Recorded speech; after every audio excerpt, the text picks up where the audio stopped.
Good morning students. जैसा कि अपन unit 5 पढ़ रहे थे एमिनो एसिड्स और एमिनो एसिड्स की प्रॉपर्टी के बारे में अपन डिस्कस कर रहे थे, उसी प्रॉपर्टीज़ को आगे बढ़ाते हैं और आगे डिस्कस करते हैं। अपन ने दो प्रॉपर्टीज़ पढ़ी थी, एक ज्वेटर आयन पढ़ा था और एक समविभव बिंदु यानी zwitter ion and isoelectric point. Zwitter ion में अपन ने देखा था कि जो एमिनो एसिड्स हैं उन एमिनो एसिड्स में दो फंक्शनल ग्रुप होते हैं, एक कार्बोक्सिलिक ग्रुप और एक एमीन ग्रुप। कार्बोक्सिलिक और एमीन ग्रुप जो हैं वो अनायनिक नॉन आयोनिक फॉर्म में एग्जिस्ट नहीं करते, वो आयोनिक फॉर्म में एग्जिस्ट करते हैं। तो आयोनिक फॉर्म में एग्जिस्ट करने के कारण क्या होता है कि दो प्रकार की चार्ज आ जाते हैं। जो कार्बोक्सिलेट आयन है, जो कार्बोक्सिलिक ग्रुप है, वो कार्बोक्सिलेट आयन में कन्वर्ट हो जाता है और जो अमोनिया है वो अमोनियम आयन में कन्वर्ट हो जाता है।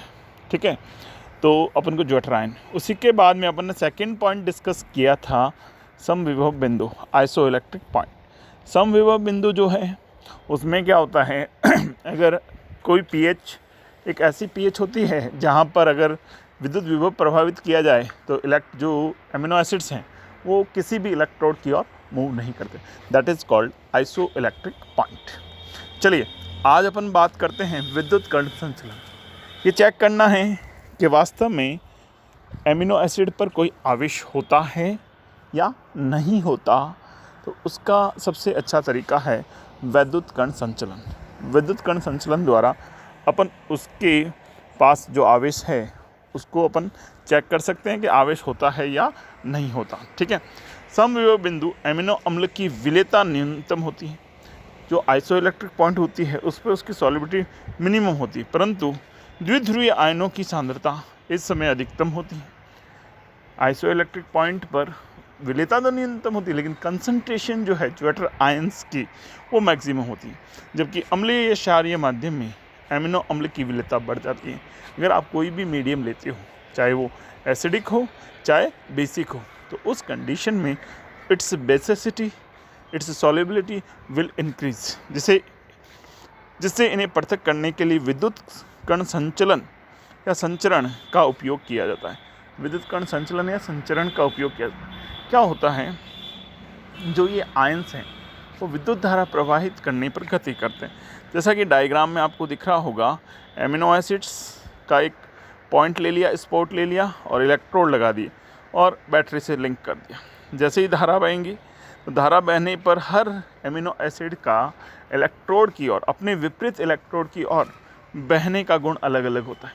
कोई तेज़ी से बहता है, कोई धीरे बहता है, कोई एनोड की ओर बहता है तो कोई कैथोड की ओर।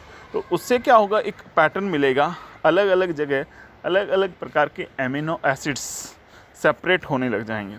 उन सेपरेट हुए एमिनो एसिड्स को अपन एनालिसिस में डाल देंगे। ओके, देखते हैं।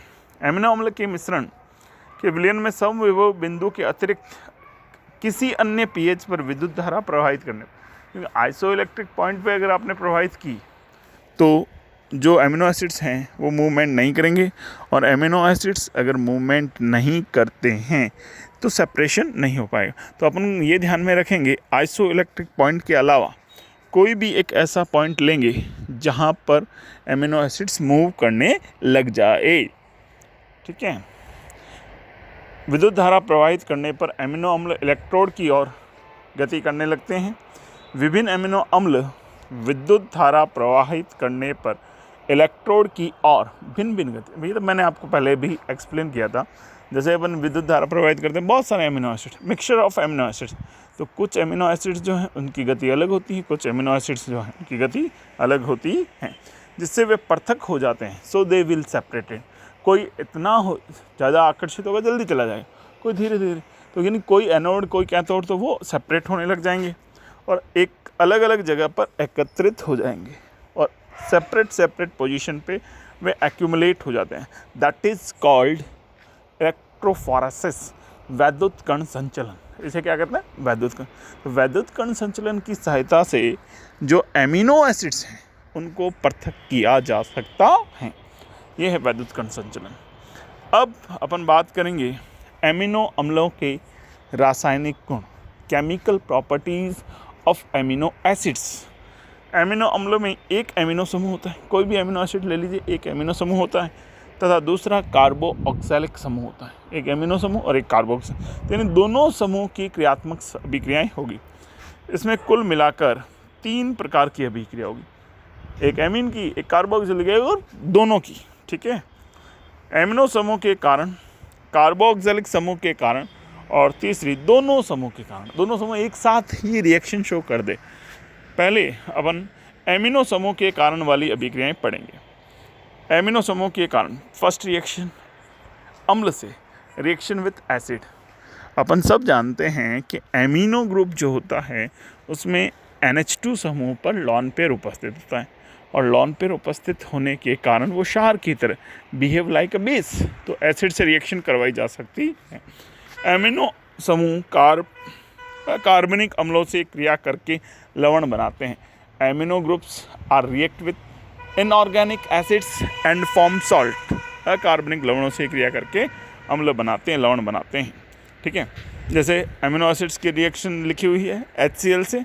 HCl क्या है? एसिड है, एमिनो एसिड में लॉन पेयर है, तो ये H प्रोटॉन एक्सेप्ट कर लेगा और अमोनियम आयन में कन्वर्ट हो जाएगा। यानी कुछ इस तरह से रिएक्शन होगी बच्चों, देखिएगा कुछ इस तरह से रिएक्शन होगी। NH2 CH2 COOH। अब यहाँ पर क्या प्रेजेंट है? Lone pair. अब इसकी रिएक्शन आप किससे करवा रहे हो? Reaction with HCl। तो ये क्या करेगा? इस प्रोटॉन को एक्सेप्ट करेगा। NH2 का क्या हो जाएगा? NH3। एक वैलेंसी ज़्यादा होते ही इस पर कौन सा चार्ज आ गया बच्चों? प्लस। CH2 COOH। इस तरह से ये आयन बनेगा। ये आयन जो बना है, इस आयन को अपन क्या कहेंगे? सॉल्ट, क्योंकि इसमें अमोनियम आयन फॉर्म हो गया है। ओके, तो ये रिएक्शन है, क्योंकि NH2 समूह जो है उसके ऊपर लॉन पेयर प्रेजेंट होने के कारण ये लुईस बेस की तरह बिहेव करता है, behave like a Lewis base, so it easily react with acid. ठीक है, ये पहली रिएक्शन थी। अम्ल व्युत्पन्न से एसिड डेरिवेटिव से भी रिएक्शन करेगा, और एसिड डेरिवेटिव से रिएक्शन क्या होगी? कोई भी एसिड डेरिवेटिव, जैसे आप ले लीजिए का अम्ल क्लोराइड ले लीजिए, या आप एसिटिक एनाहाइड्राइड ले लीजिए। जैसे मैं एक रिएक्शन आपको रिप्रेजेंट करके बताता हूँ, समझाता हूँ। CH3 COOH और NH2, NH और H। अब कार्बोऑक्सिलिक अम्ल में एसिटिल क्लोराइड से रिएक्शन करवा दो, तो HCl रिमूव हो जाएगा और स्ट्रक्चर क्या बनेगी? CH3 COOH और यहाँ NHCOCH3, इस तरह की स्ट्रक्चर बनेगी। ओके, इसी तरह अपन इसकी रिएक्शन किससे करवा सकते हैं? एसिटिक एनहाइड्राइड से भी करवा सकते हैं। ये मैंने लिया NHCH CH3 COOH, ये H, इसकी रिएक्शन मैं करवा दूँ acetic anhydride CH3 C double bond O COCH3, तो एसिटिल व्युत्पन्न, ये एसिटिक एसिड रिमूव हो जाएगा, और एसिटिक एसिड रिमूव होते ही COCH3 NH CH CH3 COOH, इस तरह से एसिटिल व्युत्पन्न प्राप्त होगा। ये थी अम्ल व्युत्पन्न से अभिक्रिया। ठीक है बच्चों, अगली अभिक्रिया देखते हैं नाइट्रस अम्ल से। और नाइट्रस अम्ल से आपको याद होगा, आपने पहले भी रिएक्शन पढ़ी हुई। नाइट्रस अम्ल सबसे पहले NH2 ग्रुप जो है, क्योंकि कार्बोक्सिलिक एसिडिक नेचर का है, ये भी एसिडिक नेचर का, एसिडिक नेचर से तो रिएक्शन करेगा नहीं। तो ये सबसे सिंपल सी रिएक्शन है। जो NH2 ग्रुप है, उस NH2 ग्रुप को वो OH ग्रुप में कन्वर्ट कर देता है। NH2 group will converted into OH, यानी आपको दिख रहा होगा RCHCOH NH2। NH2 समूह जो है वो NH2 समूह किस में परिवर्तित हो जाएगा? OH, यानी NH2 समूह को OH। नाइट्रस अम्ल की आदत होती है, यह तरीका होता है कि वो NH2 group will converted into OH group, यानी अल्कोहल बन जाएगा। एमिनो अम्ल की क्रिया HNO2 से करवाने पर अल्फा हाइड्रोक्सी एमिनो अम्ल का निर्माण होता है। When amino acid treated with HNO2, then it will form alpha hydroxy amino acid. Then it will form alpha hydroxy amino acid. Okay, यानी NH2 ग्रुप जो है वो OH में कन्वर्ट हो गया। ओके बच्चों, आज के लिए इतना ही, अगला नेक्स्ट क्लास में पढ़ेंगे।